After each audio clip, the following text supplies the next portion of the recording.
Hello guys, welcome back to Comic Baazi. इस story में हम देख चुके हैं अर्थ पर एक प्लॉग फैला।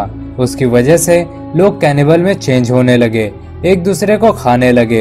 हीरोज भी एक एक कर खत्म होने लगे, वो भी कैनिबल में चेंज होने लगे थे। वो हार चुके थे, होप्स खत्म हो गई थी। तभी उनके पास डूम आया, जिसने दावा किया कि वो उस सबको रोक सकता है। बदले में उसे अर्थ पर राज चाहिए। लोगों को डूम स्टोन से बचाया जाने लगा। कंटेनमेंट जोन भी बनाया गया जिससे लोग सेफ रह सकें।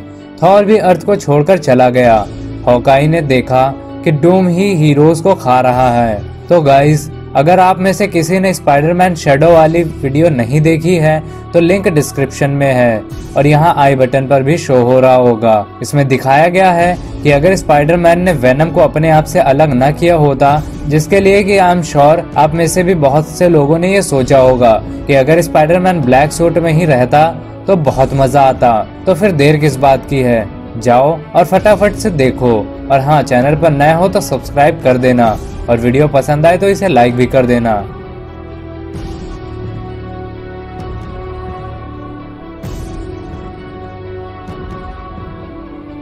हम देखते हैं कि हॉकाई चिल्लाते हुए आता है, डूम तुम एक मॉन्स्टर हो, तुम भी इन्फेक्टेड हो, तुम भी उन्हीं में से एक हो, है ना? डूम कहता है, मैं इन्फेक्टेड नहीं, ट्रांसफॉर्म्ड हुआ हूँ, जैसे मेरे प्लेनेट पर, जैसे यहाँ, और जल्द ही पूरी दुनिया के लोग भी ट्रांसफॉर्म हो जाएंगे। वहीं डेडपूल जो नीचे बैठा होता है वो बोलता है, welcome to the dark side. Hawkeye बोलता है, इसका मतलब कि तुमने शुरू से ही हम सबको झूठ बोला। ओह गॉड, हम सब कितने स्टूपिड थे जो तुम पर ट्रस्ट किया। ऐसा कैसे कर सकते हैं? आखिर तुम डूम ही हो, हम ये बहुत अच्छे से जानते थे। तुम किसी का भला नहीं कर सकते। डूम भी गुस्से में आके सब कुछ फेंक देता है। वो बोलता है, बेवकूफ, मैंने तुम सबको बचाया है, सब कुछ चेंज हो गया है, अब यही हमारी दुनिया है, यही हमारी लाइफ है, हम ऐसे ही जिएंगे। ये प्लॉग पूरी दुनिया में फैल चुका है, किसी को पता भी नहीं था, तभी ये हर जगह पर फैल चुका था। तुम्हारी साइंस में तो इतना पावर भी नहीं था कि वो इसके बारे में पता कर पाते, लेकिन मैंने इसे अपनी सुपर साइंस और डार्क एल्काइमी से मैंने डूम स्टोन बनाया। केवल डूम ही है जो इस सबको रोक सकता था। ये डूम स्टोन तुमको ये पावर देता है कि तुम अपने दिमाग और मेमोरीज को यूज कर सको, उसे अपने कंट्रोल में रख सकते हो। तुम्हारी जो भूख लोगों को खाने की है, तुम उसे कम कर सकते हो। तुम्हारे अंदर से वो वहशीपना निकाल दिया जाता है। डूम में ही ये पावर थी कि मैं ये कर सकता था। हॉकाई कहता है, तुम्हें क्या लगता है कि हम लोग तुम्हारे जैसे बन जाएंगे, तुम्हारे जैसे लाइफ गुजारेंगे? तुम ये चाहते हो कि हम तुम्हारे साथ एक टेबल पर बैठें, बातें करें, खाना खाएं? डूम कहता है, हीरोइक एज चली गई है, वो खत्म हो गई है। बोमैन, अब ये सैवेज एज है, मेरे साथ खाओ या मेरा खाना बन जाओ। हॉकाई कहता है, तो अच्छा ठीक है, फिर हम लोग हेल में ही मिलते हैं। और डूम पर अटैक कर देता है। वो एक एरो मारता है जिससे ब्लास्ट होता है और डूम, डेडपूल वहां हवा में उड़ने लगते हैं। वो बोलता है, अवेंजर्स असेंबल। ये डूम स्टोन फेक है, ये एक ट्रैप है। डूम भी इन्फेक्टेड है, सभी लोग अपनी अपनी जान बचाओ और सब यहाँ मेरे पास आओ। डूम भी हॉकाई पर अटैक करता है लेकिन हॉकाई बच जाता है। डूम कहता है, तुम लोग कमजोर हो, तुम्हारे पास कोई ऐसी पावर नहीं है कि तुम ये सब कुछ रोक सको।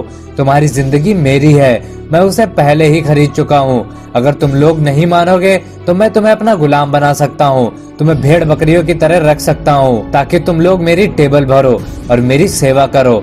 तब हम देखते हैं कि डूम हॉकाई के स्टोन को भी रेड कर देता है। तो डूम का पूरा गेम यही था कि वो जब चाहे तब किसी को इन्फेक्ट कर सकता है और जब चाहे उसे ठीक कर सकता है। हॉकाई उस डूम स्टोन को तुरंत ही उतारता है और उसे फेंक देता है और स्टोन ब्लास्ट हो जाता है जिससे डेडपूल की मुंडी उड़ जाती है। वो कहता है, यार सीरियसली फिर से? हॉकाई जैसे तैसे वहाँ से निकलता है। वो बाकियों को मैसेज देता है। वो मैसेज आयरन मैन को कुछ इस तरह सुनाई देता है, डूम स्टोन। आयरन मैन कहता है, यार हॉकाई तुम्हारी आवाज ब्रेक हो रही है, मुझे ठीक से नहीं सुनाई दे रहा, क्या तुम दोबारा बोल सकते हो? लेकिन उसका सिग्नल टूट जाता है। आयरन मैन कहता है, जैसे ही बैरियर का काम खत्म होता है हम तुम्हारे पास आते हैं। फाइनली सिचुएशन थोड़ी अंडर कंट्रोल आ रही है। लेकिन तभी हल्क का स्टोन रेड हो जाता है। आयरन मैन बैरियर्स को चलाकर कहता है, चलो ये तो अच्छा हो गया, न्यूयॉर्क अब टोटली सेफ है। कि तभी हल्क इनकी तरफ बढ़ता आ रहा था। तो हल्क कहता है, फ्रेश मीट और आयरन मैन को मारने लगता है और कुछ ही देर में एक एक कर सभी के स्टोन्स का कलर चेंज हो जाता है। इधर डूम सभी को देखकर बोल रहा था, मेरा मीट सब मेरा है। तभी डेडपूल पट्टियों वगैरह में बंधा होता है। वो बोलता है, ओ हेलो डूम, मैं तुम्हारा लॉयल सर्वेंट, क्या तुम मुझे भूल गए? और फिर हम शिफ्ट होते हैं 2 घंटे के बाद, जहां हम देखते हैं पनिशर, हॉकाई और नताशा आपस में बातें कर रहे होते हैं, जिन्हें हॉकाई बताता है कि डूम इन्फेक्टेड है, उसने अपनी भूख को कंट्रोल कर रखा है बस। पनिशर कहता है, तो अब तुमको सारी चीजें समझ आ रही हैं? मुझे तो तुम सब पर हंसी आ रही है कि तुम लोगों ने उस पर भरोसा कैसे कर लिया। अरे तुम लोगों ने तो उसके साथ काफी फाइट की है, लेकिन फिर भी तुम लोगों ने उसे एक चांस दिया। तभी ब्लैक विडो कहती है, होप फ्रैंक, होप वही एक ऐसी चीज है जिसने हमें वो कराया। हमें लगा क्या पता वो सच में हमारी मदद कर रहा है। तभी फ्रैंक बोलता है, होप बस एक छलावा है जो तुम्हें तुम्हारी मंजिल से भटका देती है, बस और कुछ नहीं। वो अपनी गन लोड करता है। सीन शिफ्ट होता है। हम देखते हैं resistance science lab. Quicksilver Doom stone के साथ अब वहां पर पहुंच चुका है। यहाँ रीड और ब्लैक पैंथर हॉकाई से बात कर रहे होते हैं। हॉकाई कहता है, रीड ये डूम स्टोन्स बस एक स्कैम है और कुछ नहीं। रीड उसे बताता है कि तुम ठीक भी हो और गलत भी, क्योंकि ये डूम स्टोन्स को कुछ इस तरह बनाया गया है कि ये तुम्हारी प्रोग्रेस के ऊपर नजर रखते हैं, ये विक्टिम की डिसीज पर नजर रखते हैं और उसको उससे अलग रखते हैं, लेकिन साथ ही साथ ये और कुछ भी करते हैं। डूम इसके साथ काफी आगे निकल गया है। उसे एल्केमिक केमिकल को मिलाकर बनाया गया है, जैसा एल्केमिक केमिकल कंजरिंग सेरेमनी में पाया जाता था। हॉकाई बोलता है, कंजरिंग, इससे तुम्हारा क्या मतलब है? वो किसी डीमन वगैरह से पावर ले रहा है? तो रीड बताता है कि ये सच नहीं है, लेकिन ये उससे भी बुरा है, क्योंकि ये डूम स्टोन्स डूम के लिए एक चाबी की तरह काम कर रहे हैं। जिस किसी ने भी इस डूम स्टोन को पहना है, उसका दिमाग, उसकी सोल एक हिसाब से डूम से जुड़ी हुई है। डूम जो चाहे वो उसके साथ कर सकता है। डूम उसको कंट्रोल कर सकता है। डूम स्टोन्स एक तरह से एक्सटेंशन का काम करेंगे। डूम जो चाहे वही करेगा। तो नताशा बोलती है, लेकिन यहाँ तो हर कोई सुपर हीरोज, सिविलियन और सोल्जर्स सबने ये डूम स्टोन्स पहने हुए हैं। हॉकाई बोलता है, ये सही कह रही है, हम सभी ने इसे पहना हुआ है। तो रीड कहता है, तो ये तुम पर डिपेंड करता है। जितनी जल्दी हो सके और जितने एवेंजर्स हो सके इकट्ठा करो और यहाँ पहुँचो। तो हॉकाई बोलता है, क्या तुम मेरी बात समझ नहीं रहे हो? सभी सिविलियंस ने इसे पहना है, उसने सभी पर कंट्रोल किया हुआ है। यहाँ पर हम बस फ्रैंक असल नटाशा मौजूद है। वो कहता है, हम स्ट्रीट लेवल सुपर हीरोज हैं, हम नहीं जीत सकते। कम से कम हमारे पास हल्क तो होना ही चाहिए था, लेकिन वो सब खुद ये डूम स्टोन्स पहनकर घूम रहे हैं। तो रीड कहता है, हमें कुछ नहीं मालूम, हम लोग बस इतना जानते हैं कि तुम अवेंजर्स हो और तुम्हें ये करना ही होगा। लोगों को इकट्ठा करो, एक रेजिस्टेंस बनाओ। तुम्हारे पास लाइफ टाइम कॉम्बैट एक्सपीरियंस है तो उसे यूज करो, क्योंकि यही सही वक्त है अवेंजर्स कहलाने का। तो फ्रैंक बोलता है, ये ठीक कह रहा है, इससे पहले भी तो हमें कोई फेयर फाइट नहीं लड़ने को मिली, हमें तो ऐसे ही मुसीबतों का सामना करना पड़ा है।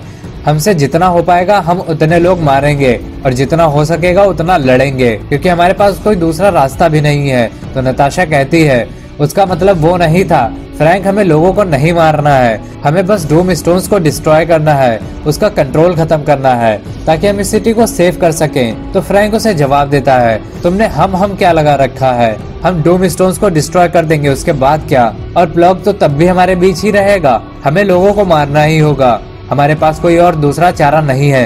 नताशा कहती है, हम कोई मर्डरर्स नहीं है, सभी को मारने की जरूरत नहीं है। क्लिंट इसे बताओ। क्लिंट?